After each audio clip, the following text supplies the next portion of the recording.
Natsume!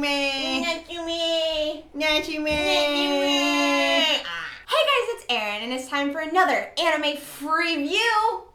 I was gonna say first impression, because I almost accidentally did. It's been a little insy bit since I've done one of these, I know, but I'm hopefully gonna kick back into them. I am wanting to do them monthly, so I can call them monthly reviews. My grandpa is gonna be so proud that I'm getting so many YouTube names out of that.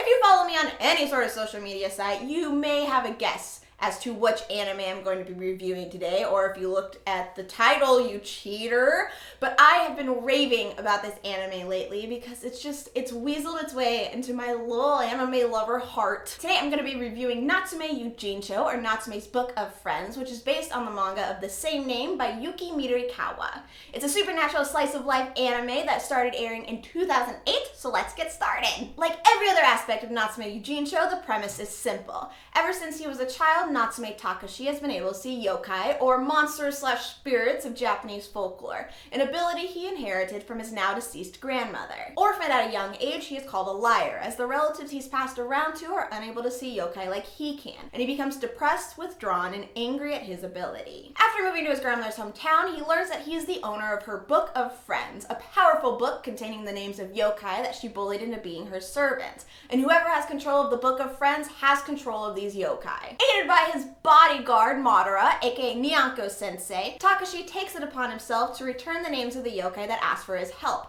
while also fending off those that wish to kill him and take control of the Book of Friends for themselves. Breathtaking and moving, Natsume Yuujinchou is a fantastically done slice-of-life supernatural series that combines simple storytelling with endearing characters to create a beautiful masterpiece of an anime. The dialogue, despite being very straightforward, is not dull or forced, and the writing overall is superb. Each line carries meaning, each story has a purpose. The writers let the characters tell the story at their own pace, allowing for a more personal experience. And despite being for the most part an episodic series, there's a nice underlying plot of Takashi slowly changing how he feels about yokai and people. And watching the bond between him and Nyanko-sensei grow stronger as the series progresses is a beautiful build that you don't want to miss a moment of. It's a relationship that's made all that more emotional when you consider the overall message Natsume Yuujinchou is trying to get across. Human lives are short, and it's how we spend those precious moments that truly matters. However, the episodic structure of the series does lend itself to a major negative in terms of closure.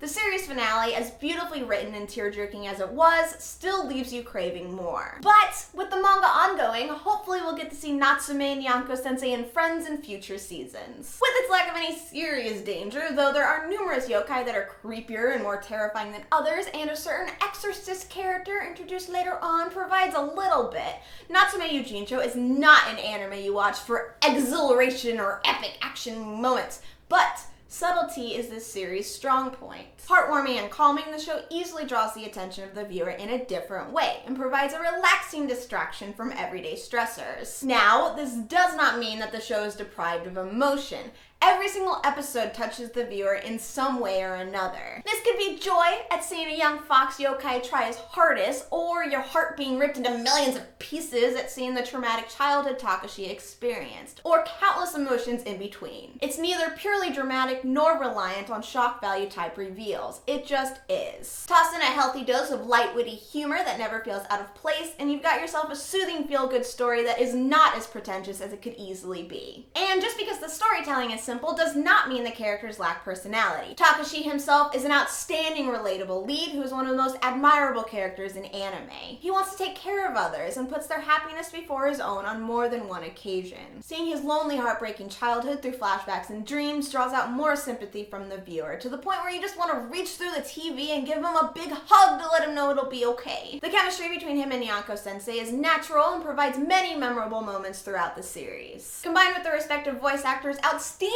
performances, Nyanko-sensei and Takashi's dynamic dual relationship is one of the best friendship OTPs in recent anime. Nyanko-sensei himself is quirky as butts and entertaining to watch, and it's a treat to witness him going from trying to kill Takashi for the Book of Friends to genuinely caring about his self-declared prey. He also provides Natsume and vicariously the viewer with explanations about different yokai and spiritual methods that never feel misplaced or intrusive. Luckily, the supporting cast is also strong. There are many varied personalities among among the different yokai that keep the series from being monotonous. And the other recurring humans, such as Takashi's foster parents, his new school friends, and even Exorcist Notori, are all enjoyable in their own ways. Each of them brings out a different side of our protagonist, and his interactions with them would feel mundane if they weren't so perfectly balanced with the yokai aspects of each episode, supplying us with the same sense of normalcy that Takashi himself feels during these moments. The animation style may not be imaginative in any way, and some episodes rely more on scenery pans with dialogue than showing characters actually talking. But if there is ever an anime that could get away with an uncomplicated style, it's this one. By sticking to muted colors and a more realistic looking character design for the humans, it gives a down-to-earth vibe to immerse the viewer even further into the world, a quality that would be lost if the animation tried to be too outlandish. The quirkiness displays itself in the designs of the yokai, which range from flat-out adorable bulls to breathtakingly gorgeous to creepy and eerie. The scenery and backdrops are also eye-pleasing, to the point where every single time Takashi is taking in his surroundings, so are we. And no matter how many times Takashi returns a name, the animation for the scenes is so graceful and finessed that it feels equally breathtaking every single time.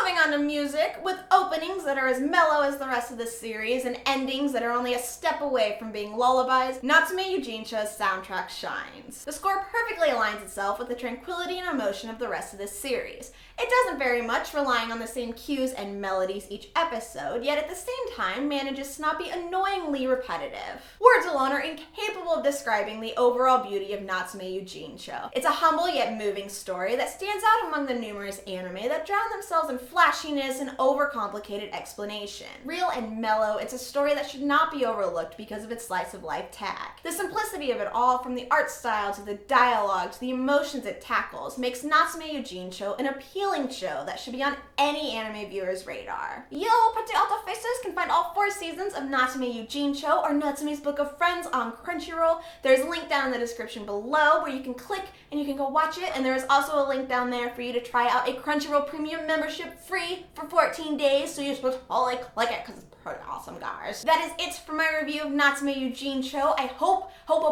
that it gave you at least like a little bit taste. Probably gave you like a whole mouthful of an idea about how much I love this series. I have not been enamored with a series this much since Kuroko no Basuke. That's saying a lot, you guys. That's saying a whole lot. I just went through puberty there. Let me know if you guys have seen Natsume Yuujinchou in the comments down below and what your feelings are on it.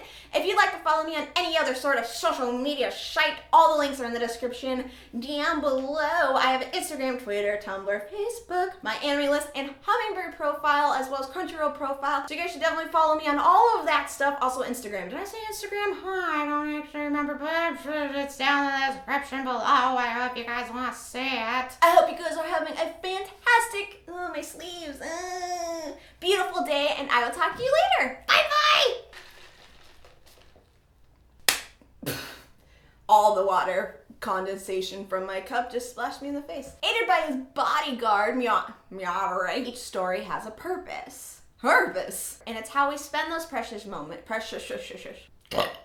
It's neither, God damn it. I feel like burping clears my head a little bit.